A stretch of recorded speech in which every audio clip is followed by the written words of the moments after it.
आज आपण बनवणार आहोत लाल भोपळ्याचे भरीत। नेहमीच आपण लाल भोपळ्याचे घारगे, गोड घारगे, गोड पुऱ्या किंवा तिखट पुऱ्या करतो, तर आज आपण भोपळ्याचे भरीत करणार आहोत। भोपळ्याच्या वरची साल काढून अशा प्रकारचे तुकडे करून घ्यायचे आहेत। कमी तिखटाच्या मिरच्या आणि अख्खा जो लसूण आहे तो असा जाळीवर ठेवून भाजून घ्यायचा आहे। दोन्ही बाजूने आपल्याला हे भाजून घ्यायचं आहे। तुम्ही बघू शकता अशा प्रकारे आपल्याला भाजून घ्यायचं आहे। तर तवा गरम करून ह्यामध्ये 2 छोटे चमचे शेंगदाणे आणि 4 चमचे खुरासणी, जे आपण काळे तीळ बोलतो, कारळ्याचे तीळ, ते आहेत हे। तीळ फुटेपर्यंत हे व्यवस्थित भाजून घ्यायचं आहे।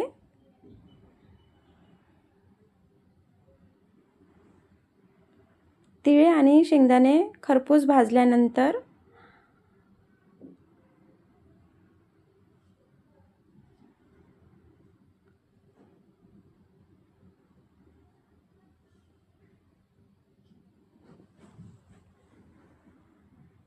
आपण मिक्सरच्या भांड्यामध्ये बारीक त्याची चटणी वाटून घ्यायचं आहे।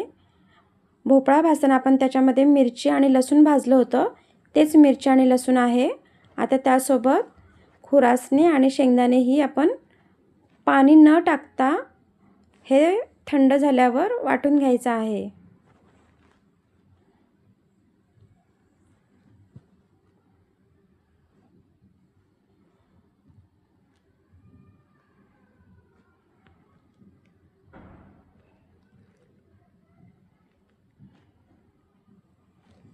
तवा गरम करून आपण त्यामध्ये 2 चमचे तेल टाकून गरम केले आहे। आता त्यामध्ये 2 उभे चिरलेले कांदे आणि चवीनुसार मीठ टाकून घेऊया।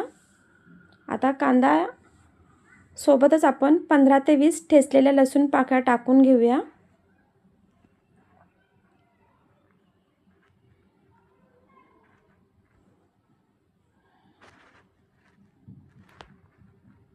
कांदा आपला हलकासा गुलाबी रंग आलेला आहे।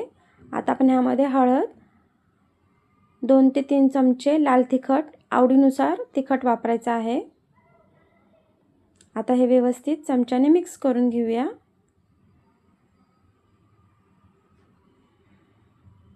कांदा आपल्याला जाळायचा नाहीये, फक्त हलकासा गुलाबी करून घ्यायचा आहे।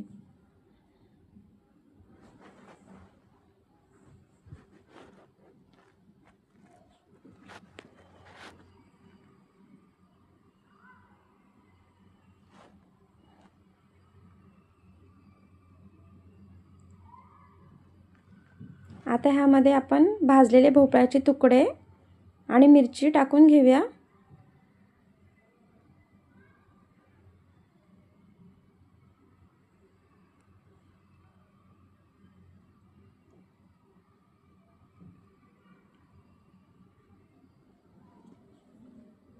आणि आता आपण ह्यावरती झाकण ठेवून घेऊया आणि मंद आचेवर हे 10 मिनिटं पाणी न टाकता वाफेवर शिजून घ्यायचं आहे। पाण्याचा बिलकुल वापर करायचा नाही। 10 मिनिटानंतर आपण बघू शकता आपला भोपळा जो आहे तो मऊ पडलेला आहे। आता चमच्याने आपण हा सगळं मिक्स करून घेऊया। तुम्ही बघू शकता भोपळा आपला एकदम मऊ असा शिजलेला आहे। आता अशा प्रकारे आपण हे सर्व मिक्स करून घेऊया।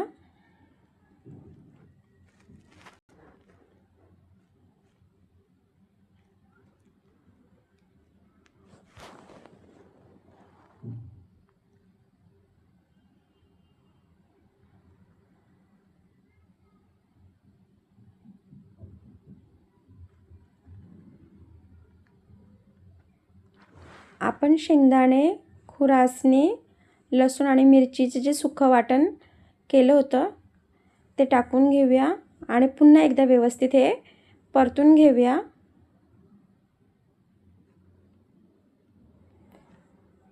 पाण्याचा वापर आपण करायचा नाहीये।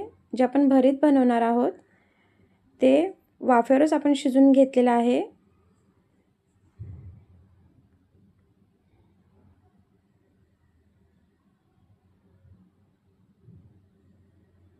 आपलं लाल भोपळ्याचं भरीत तयार आहे. आता आपण वरतून कोथिंबीर टाकून घेऊया. भाकरी किंवा चपातीसोबत किंवा भातासोबत छान लागते. हे भरीत खाताना ह्यासोबत तुम्ही दहीचा वापर करा.